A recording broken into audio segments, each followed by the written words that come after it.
So much of what you're talking about here really ends up in a inevitably in a spiritual place. This is Yes, kind of the however yes, however hard we try to go somewhere else, this is where we end up, which is kind of the yes. story of my life as well, curiously. Interesting. Yes, yes. I was thinking that because that's what's so wonderful about the cross and the machine is that, you did everything you could to keep Desperately away trying to from. avoid it, desperately. Yes, But I yes, do think now that, after so many years of writing and attempting to think, and I just think humans are profoundly religious animals. And everything you say yep, about ritual is precisely the case. There is, as I say, there is yes, no human culture that I've ever come across, with the exception of this one, that does not have ritual and no, religion and a reaching towards the eternal at the very heart yeah, of the yes, culture. That's what a yes, culture is. And we're seeing the consequences yes. of kind of tearing that heart out. Well, that's right. And I think that only a crass philosophy, such as scientific materialism, if it's forced down our throats for long enough, can prevent us from feeling and seeing what it is that is calling to us. Mm. Um, But it doesn't work, does it? Because we can still feel it. we can still feel it.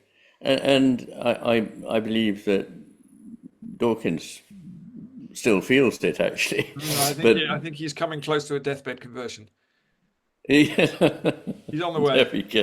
There we go. Well, that's not a bad thing. If it, Exactly. Yeah, that's it. but no, I think that's right. I mean, it's if we're not trained not to think about these ideas that we call religious, then they would be natural to us. And one of the most pernicious idea is another idea of Dawkins is that children would never think like this if they hadn't been indoctrinated into it at school.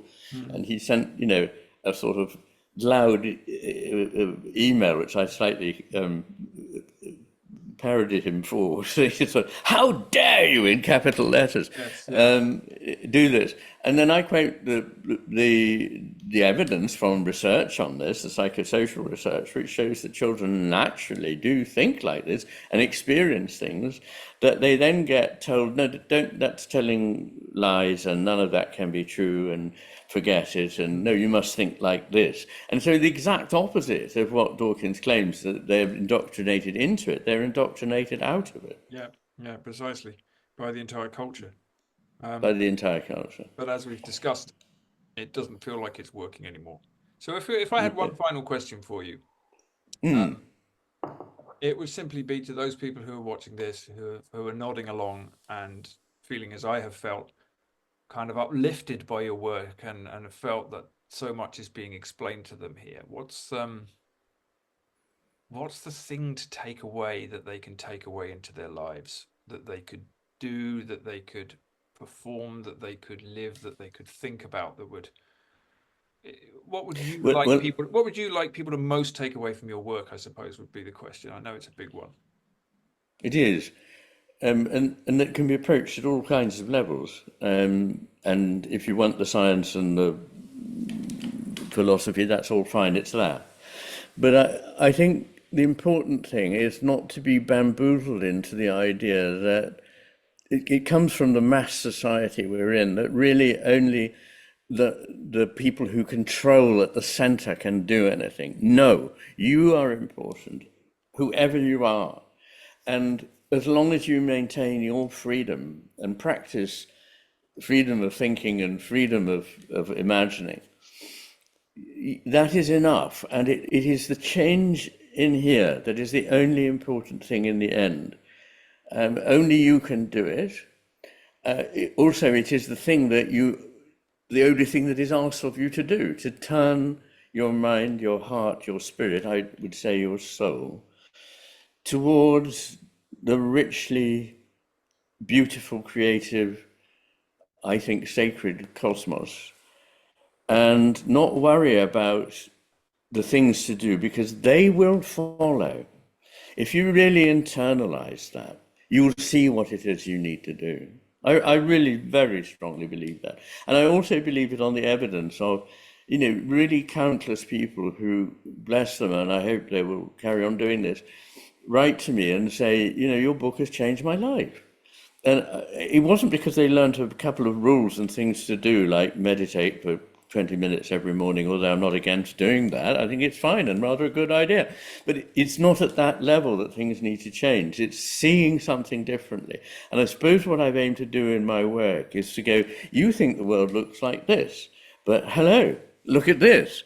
And of course, I don't immediately produce that vision, but by gentle steps that are logical and therefore acceptable, I take people, I hope, to a place where they can stop feeling they have to deny certain really elementary but extraordinarily important aspects of what it means to be a living human being. That's wonderful. Seeing differently is the work. That makes profound sense to me. I think that's a wonderful place to stop, even though we could easily talk for another 5 hours, maybe next time. Oh, of course we could. Of course we could. But no, it's So been a great pleasure talking to you, and I hope we will talk again. And I want to, hear more. I mean, I'm privileged to have read your new book, Against the Machine, and I think it's exceptional and riveting and so beautifully readable and really, really important. I mean, I can't say more than that. So anyone who's listening to this, go out there when it comes. When is it? October? It's coming It's out? coming out on 23rd of September, so not too long. 23rd of September. 23rd of September. Very good. There you go. I All right. appreciate that, Ian. That means a lot coming from you. Thank you. I really enjoyed talking to you. Okay. Thank you very much. Okay, you Bye too. bye.